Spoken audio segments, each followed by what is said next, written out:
Hello viewers, welcome to RBP Cricket Online. My name is Ramesh and today we'll be talking about slow balls, and in particular we'll be talking about the Vulcan grip. Yes, I have made 8 other videos in this particular series, and please do not forget to check those videos as well, because I think you should have at least 2 types of slow balls in your armory. So let's check out what this Vulcan grip is all about. For you to understand easily, what I've done is I've divided the video into 2 stages. One is the grip, that is how to hold, and the second one is how to release the ball. So let's look at the grip first. Vulcan grip, if you're a Star Trek fan, you will know why the name Vulcan is. And so the grip is fairly simple. Yeah, kind of complicated. So you hold the ball with your middle finger and ring finger like this, and the rest of the hands like that. There is no use of thumb in this particular delivery. So look at my hand here.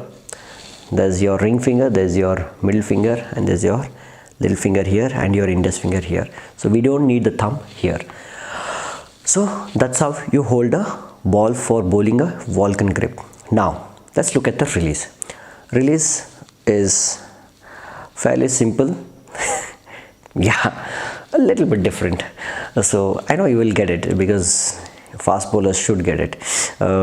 So in the release phase, very important for any slow ball, remember this, even if you're watching any other videos, your arm should be normal speed and your bowling action should be normal. Only thing is your grip changes or sometimes your wrist changes. So Vulcan grip, how to bowl.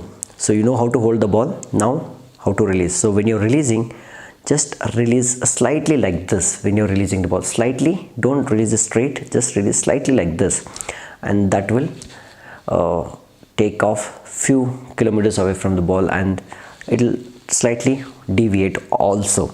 So that's how you bowl a Vulcan ball. So practice this and let me know how your practice went, and yeah, that's all about it. And please also don't forget to check out the other 7 videos which are there on how to bowl slower balls. There are 7 different types of slow balls which you can bowl. And if you think you will learn something new, and if you think this was useful, please do share it with other people. And yeah, that's about it. See you in my next video. Bye bye.